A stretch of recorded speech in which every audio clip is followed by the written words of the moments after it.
So in my last video, we spoke about me having tons of camera gear that I probably shouldn't have bought as it's just ended up sitting on a shelf. And after nearly a decade of making videos for social media, working on brand campaigns and doing commercial work, I realized a lot of the gear you buy doesn't really change your work. What really changes it is how it affects your work. Does it make you work faster or more efficiently? So these are pieces of equipment for content creation that I would buy again if I had to start from scratch.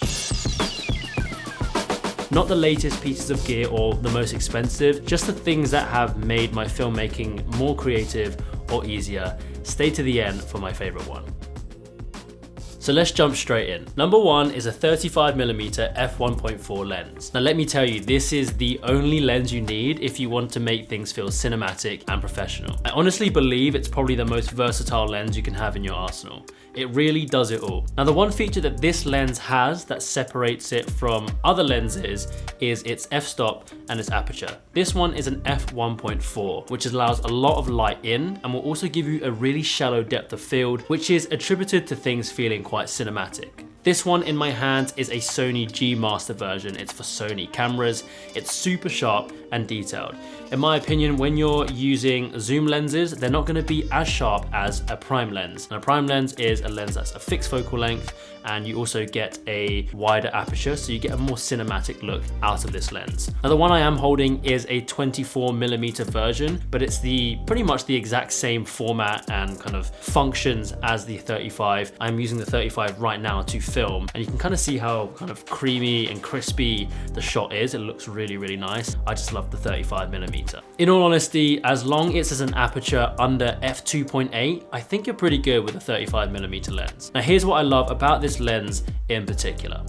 Number one, the focal length is so versatile. It's not too wide and it's also not too zoomed in. It's perfect for framing up beautiful static shots that look quite natural to the focal length of our eyes. Number two, the aperture allows you to get really nice depth of field and out of focus parts in your image, even if your subject is a little further away. Now with this 24mm lens, it's quite wide. So if your subject is standing, a little bit further back, everything will probably be in focus. But with the 35, it still allows you to separate your subject from the background and the foreground with a little bit of out of focus elements and keeping your subject tack sharp, which makes it such a nice image to look at. Number three, this lens is so small. It's lightweight, compact, and makes it really, really easy to travel and shoot with. As I get older, my back is actually starting to get a little weak, so traveling light is one of the main priorities in my life. Having a lens like the 35mm and this is the 24 in my bag, they're light, they're small, they look great, and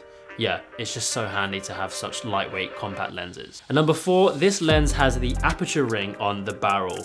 Right here, you can hear it kind of clicking. This is nice because you don't accidentally change your aperture while you're shooting mid-shot or mid-shoot. There's been so many times where you don't have an aperture ring that you can lock your aperture on, and I've accidentally, knocked the dial on my camera, and I've changed the aperture. The shot looks completely different. You can also declick it, and this makes your aperture ring really, really smooth, giving you a more refined and more accurate aperture value. So you can actually go in between f1.4 and f1.8. It's a really nice operation. I don't use this that much, but declicking is quite common in filmmaking lenses where you're, for example, going through a dark scene to a light scene. You want to get a smooth transition from light to dark. You want to let less light in as it gets brighter. So yeah, this is quite nice. Throughout my filmmaking years, what I've realized is that one good lens is better and more useful than a multitude of average ones. So get a 35mm in your arsenal. Your filmmaking will thank you for it. I've owned so many different lenses over the years, and some are tailored for specific shots. So for example, I've got a 10mm, I've got a fisheye lens, I've got an old vintage Russian lens, I've got 24-70, 16-35,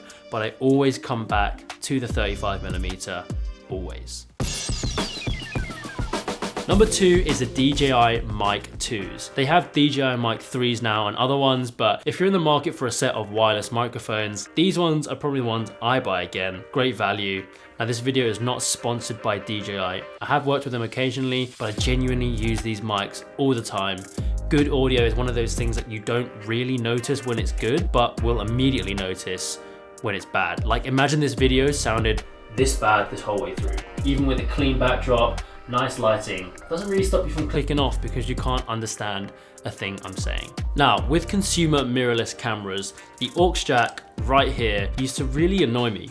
They were always pretty badly made, quite cheap plastic, they wobble around, and they'd actually always fail on me. Also, you could have the mic jack plugged in wrong, and without a set of wireless headphones to monitor your audio, you wouldn't know it's completely trashed until you got home and it's too late. Now these mics are great. So you have internal 32-bit float recording, meaning you get like a full range of the volume in your recordings, to put it simply, meaning that it won't peak as easily, so you don't get that kind of crackly sound. They also have a 3.5mm headphone jack here, so that you can plug lav mics into it, and they charge very quickly in the included case right here with a little battery level so you can monitor that. You can also plug them in via USB-C on this side to import internally recorded files, and you also have different attachments for the receiver, which is right here. You've got two, you've got a USB-C adapter and also a lightning adapter, which allows you to plug it into your phones and record audio from these mics directly into your phone. Now what's great with these, I'm not sure if this is the case with other mic brands, but you can actually listen to the audio from your phone speaker without having to unplug the microphone. So I've actually had a bunch of different wireless mics before, and when plugging the receiver into your phone, the sound actually plays out of the receiver, which then means there's no sound because they don't have speakers, and it's just super annoying to record, unplug it, listen to it, see how it sounds. This one doesn't affect that, it plays out your speakers, so it's great. Now, these DJI Mic 2s are great, but here is the actual piece of gear that makes recording audio so easy. I am so grateful to whoever designed this. This is a hot shoe adapter for the DJI mics for Sony cameras. I use a Sony a7S III, which is what I'm recording on now, and an a7C II. And this adapter plugs onto your hot shoe mount like this, and the DJI receiver just slides on like that, and that's it. Audio is connected directly into the camera, no need for a 3.5mm headphone jack, and no guessing if your audio is working or not. It literally just connects straight into the camera. Doesn't need any more cables, it just works. Your camera also powers the receiver so it won't run out of battery. It just works. This is what gear should do. It's as simple as that. Get one of these if you own a Sony camera, and the DJI Mic 2s, I think is about £40. I put it in the link below. Done and dusted. Next piece of gear. This is great. So the next piece of gear we're going to talk about is this thing right here. This right here is called a magic arm, and this is a clamp for the magic arm. And this allows you to mount your camera, your microphone, whatever you can connect to this 1/4 inch or a 3/8 inch mount onto anything that it can grip onto. So you have a clamp and like a little wind up thing right here, and you can put this onto your table, twist this dial right here, and it can just pretty much just grip onto anything, giving you the ability to really have some unique angles and perspectives for your filmmaking.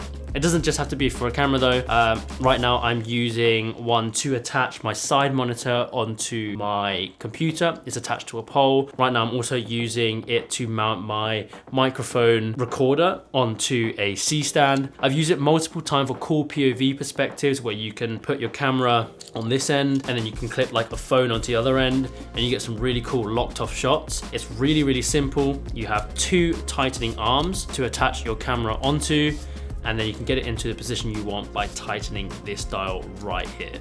And honestly, this thing is not moving in most cases. This one is the tilter one. It has teeth that lock the magic arm into position. Some magic arms don't have teeth like this though, which allows you to get a more specific angle, but this one really locks into place and you are not moving. This thing is completely solid, it's great. I have a bunch of magic arms and clamps in my kit. I need it all the time. You never know what you need to mount onto a pole, or like if for example your tripod is not high enough, you want to get a high angle, you can mount this onto anything. It's just so good, so handy. I always keep one of these in my bag whether I use it or not, because you never know when you might need something, and this is super handy. Now lastly, we're on to my favorite purchase I think I've made all these years. Whoever made this thing right here is an absolute genius. You might think it's just a little cage for the camera. I can't actually show you right now. Obviously in the B-roll, you'll be able to see how it works. You might just think it's a half cage. But what is so special about this? Well, once you turn this knob right here, you have a clean 90-degree rotation to turn your camera from landscape to portrait and vice versa. And when I tell you how handy this thing has been, it's literally always on my camera. Now here's why I like it. I shoot a lot of content in portrait now for social media, and if I use a ball head on my tripod, it offsets the camera to the side, which then changes the weight distribution of the tripod, sometimes makes it wobble, and it's quite annoying. Or alternatively, I buy a half cage for the camera, which often blocks ports, for example, like the SD card port or even like the USB-C charging port, and I still have to attach a tripod plate onto it. Now this has an Arca Swiss, I think it's Arca Swiss mount, which is compatible with my tripod. I don't need like a tripod mount to screw in. It clamps straight in. And for example, if I'm framed perfectly horizontal like this, the camera, I can just switch it to portrait and the framing will be the exact same, but just in portrait mode. And then you just lock it with this dial right here and it's fixed. It's also got a really nice push button here, which allows you to release lenses. They thought about everything when it comes to this kind of half cage rotation mount. And there's also a magnetic key in there, which allows you to tighten this bolt when you need it.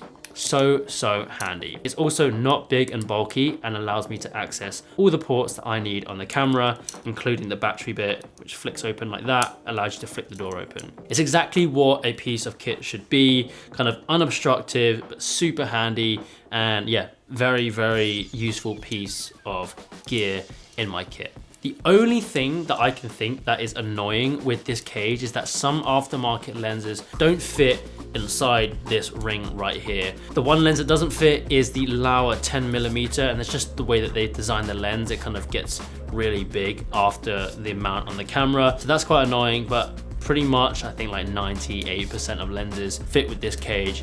It's so handy. I would recommend you getting one. Hopefully you can get one for your camera too if you're not using a Sony a7S III or any other Sony camera. I would recommend this so much. You'll notice a pattern with all of these pieces of equipment that I'm showing you guys in this video. They're not the newest out and not necessarily the most expensive things or the most flashy. They're just things that work. They don't promise to make your videos better, but by improving your workflow and removing friction in the creative process, it makes filming things easier and can then make your work better. Now, after all this time in the industry, I realized more gear doesn't mean better skills, but these pieces of gear aid you in the process of it, and owning things you can genuinely rely on is more important than just owning everything, because you can't bring everything with you on a shoot. So honestly, if I had to start again tomorrow, aside from the basics like a camera and a laptop, these are the things that are gonna be on the top of my list to buy. DJI Mic 2s or just any wireless microphone. I think DJI are probably one of the best ones in my opinion. I think they just make really great products and there's always really well thought out and really well designed. A half cage, 90-degree rotating thing for my camera, a 35mm lens. Don't forget the hot shoe mount on here. That is the thing that kind of changes the game. And also a magic arm and a clamp. I think these are so important for my camera kit. But I want to know your thoughts and what pieces of equipment that you guys have bought that you would buy again, no questions asked, if you lost your camera bag tomorrow. It doesn't even have to be for filmmaking. Drop me your favorite ones in the comments. So if you enjoyed this video, I'm probably going to be making one talking about things that I've regretted buying. So I'll catch you guys next week in the next video.